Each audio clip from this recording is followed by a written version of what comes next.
महाराष्ट्रातील वकिलांच्या क्रीडा विश्वास उत्साहाची लाट उसळली होती। Maharashtra level advocate cricket premier league 2025 यशस्वीपणे पार पडली आहे। या स्पर्धेचं आयोजन नाशिक आणि अमरावती येथे करण्यात आलं होतं। क्वार्टर फायनल पर्यंतचे सर्व सामने नाशिक येथे खेळवण्यात आले, तर सेमीफायनल आणि अंतिम सामना अमरावती येथील पीडीएमसी मैदानावर पार पडलाय। अंतिम सामन्यात युनायटेड 11 पुणे आणि लीगल ईगल ठाणे या दोन बलाढ्य संघांमध्ये चुरशीची लढत पाहायला मिळाली। या अंतिम सामन्यात उत्कृष्ट खेळ करत लीगल ईगल ठाणे संघाने विजेतेपद पटकावलं आहे, तर युनायटेड 11 पुणे संघ उपविजेता ठरला आहे। या स्पर्धेनंतर पारितोषिक वितरणाचा कार्यक्रम मोठ्या उत्साहात पार पडलाय। विजेता आणि उपविजेता संघाचे जोरदार अभिनंदन करण्यात आलं। विजेता संघाचे विशेष अभिनंदन करण्याकरिता उद्योजक लप्पीसेठ जाजोदिया हे प्रमुख पाहुणे म्हणून उपस्थित होते। हा संपूर्ण बक्षीस वितरण सोहळा वकील संघाचे अध्यक्ष डॉक्टर सुनील देशमुख यांच्या अध्यक्षतेखाली पार पडलाय। यावेळी मंचावर ॲडव्होकेट विवेकानंद जगदाळे आणि ॲडव्होकेट कीर्तिजा वानखडे हे प्रमुख पाहुणे म्हणून उपस्थित होते। या स्पर्धेमुळे राज्यातील वकिलांमध्ये क्रीडा भावना, संघभावना आणि मैत्रीचे नाते अधिक दृढ झाल्याचं पाहायला मिळालंय।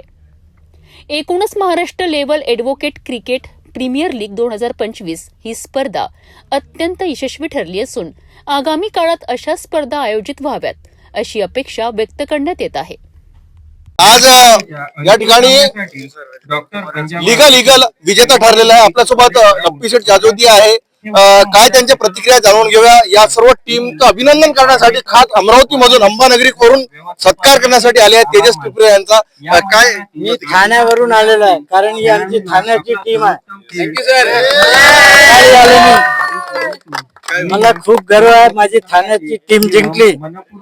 आणि मी फक्त एवढंच सांगू इच्छितो की जी टीम हारलेली आहे त्यांनी पण आपला उत्साह कायम ठेवावा आणि आज आम्ही जोरदार पार्टी करणार।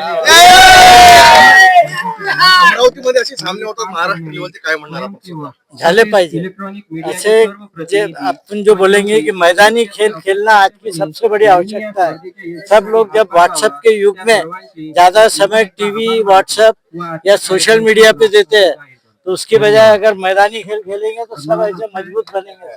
उपविजेता ठरलेला आहे आणि महाराष्ट्र लेवलच्या या क्रिकेट टुर्नामेंट मध्ये वकिलांचा एक उत्कृष्ट प्रदर्शन बघायला मिळालं। आज जरी विजेता असलो तर पुढच्या वेळेस विजेता असू या प्रकारची सुद्धा मी चर्चा ऐकली आहे।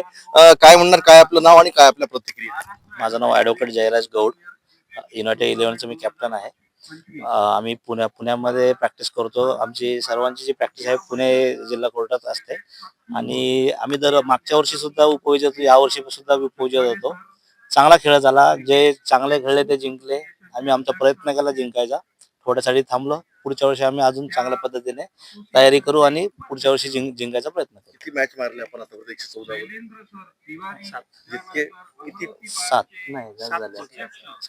मॅचेस जिंकले। सगळ्या मॅच जिंकले म्हणजे आज फक्त एकच मॅच आम्ही हरले, फक्त फायनलला आम्ही हरलो, बाकी सगळ्या मॅचेस जिंकल्या आणि सगळ्या मॅचेसला आमचा 200+ स्कोर होता। Premier cricket tournament 2025 cricket Kumbh 2025 याचा आज समारोप होत आहे।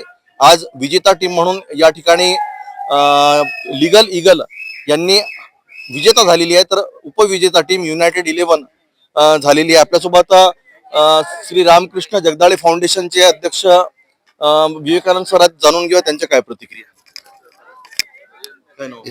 मी विवेकानंद रामकृष्ण जगदाळे, अध्यक्ष Maharashtra cricket and sports association. मित्रांनो, ही जी टुर्नामेंट आम्ही सुरू केली ही नाशिकला आणि अमरावतीला अशी दोघांनी मिळून ही टुर्नामेंट घ्यायचं ठरवलं। ज्यावेळेस ही टुर्नामेंट घ्यायचं ठरवलं त्यावेळेस 114 संघांनी जवळपास सहभाग नोंदवला। त्यापैकी ज्या 250 मॅचेस झाल्या टोटल, त्यापैकी 4 मॅचेस, काल 2 आणि आजची 1, अशा 3 मॅचेस अमरावतीला झाल्या, सेमीफायनल आणि फायनलच्या मॅचेस। उर्वरित सगळ्या मॅचेस आम्ही नाशिकला काढून घेतल्या त्या आणि खेळीमेळीच्या वातावरणात ही स्पर्धा पूर्ण झालेली आहे। आणि विशेष म्हणजे सालाबाद प्रमाणे दरवर्षी ही टुर्नामेंट होत असते। ह्या वर्षी ही टुर्नामेंटचा चॅम्पियन बदलला। मॅक्झिमम वेळा पुणे ह्या संघाने चॅम्पियनशिप घेतलेली होती, पण यावेळेस चॅम्पियन बदलला। खूप पारदर्शक अशी ही स्पर्धा आम्ही केलेली आहे आणि त्याला योगदान आमच्या सर्व नाशिकच्या युवा पिढीचं लाभलेलं आहे, अमरावतीच्या सगळ्या युवा पिढीचं लाभलेलं आहे। त्यामुळे ही जी स्पर्धा झाली ती अत्यंत उत्कृष्ट झालेली आहे आणि अशा स्पर्धा भविष्यात कायम होत राहो यासाठी आम्ही प्रयत्नशील राहू. भविष्यात अशा सुद्धा येणार की म्हणजे आता महाराष्ट्र लेवलवर वकिलांच्या 114 टीम आपल्याकडे आल्या.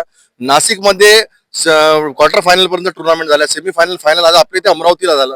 म्हणजे भविष्यात महाराष्ट्र, गोवा आणि सर्व असं मिळून एक नॅशनलाइज स्वरूप दिला जाईल. आत्ताच महाराष्ट्र, गोवा आणि कर्नाटकची पण एक 2 टीम इकडे आलेल्या होता आणि या स्पर्धेच्या होरा वाढत चाललाय.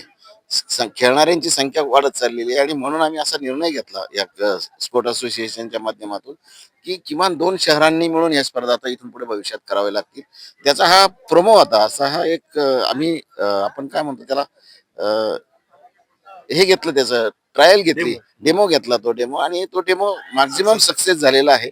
आता भविष्यात अर्ध्या करून आम्ही तो डेमो पूर्ण करू. यावेळेस थोडस कमी मॅचेस आल्या इकडे करताना. नाशिकला ग्राउंड चांगले होते त्यामुळे तिकडे जास्त मॅचेस काढून घेतल्या. पण भविष्यात एक 10 ग्राउंड जरी झाले तरी अर्ध्या टुर्नामेंट एक 50-50, 60-60 संघ एका शहराला करून नंतर एका ठिकाणी सेमीफायनल आणि फायनल करता येईल असा हा एक प्रोमो होता. तो पूर्ण झालेला आहे हा डेमो आणि याला सक्सेस मिळालेला आहे. भविष्यात नक्की याला आणखीन हे मिळेल अशी मला आशा आहे. हा समारोप कार्यक्रम कालपासून जे सुरू झाला तर या सिटी न्यूज चॅनलनं आम्हाला खूप कव्हरेज दिलेलं आहे आणि इथं इलेक्शनचं वातावरण असतानाही तुम्ही आम्हाला जे वेळ दिला त्याबद्दल आम्ही तुमचे खरंच धन्यवाद मानतो. महाराष्ट्र लेवलची ॲडव्होकेट क्रिकेट कुंभ 2025चा आज समापन होत आहे आणि हे संपूर्ण मॅचेस ज्याचं सेमीफायनल आणि फायनल बघण्यासाठी या ठिकाणी सेवानिवृत्त पोलीस निरीक्षक सदानंद मानकर साहेब आपल्यासोबत आहेत. त्यांनी काय चित्र बदल पाहिलं आणि कसा हा सामना होता आपण जाणून घेऊ त्यांच्या काय प्रतिक्रिया. ही मॅच अत्यंत चांगली झाली, एकदम प्रेक्षणीय आणि यामध्ये ठाणे ॲडव्होकेट संघ आणि पुणे ॲडव्होकेट संघ यांनी अप्रतिम खेळ केला आणि हा खेळ पाहिल्यानंतर असं वाटलं की आपण एखादा इंटरनॅशनल सामना ज्या प्रकारचा खेळला जातो आणि ज्या प्रकारची फिटनेस किंवा ज्या प्रकारचं बॉलिंग बॅटिंग या सर्व गोष्टी या ठिकाणी अनुभवायला मिळाल्या.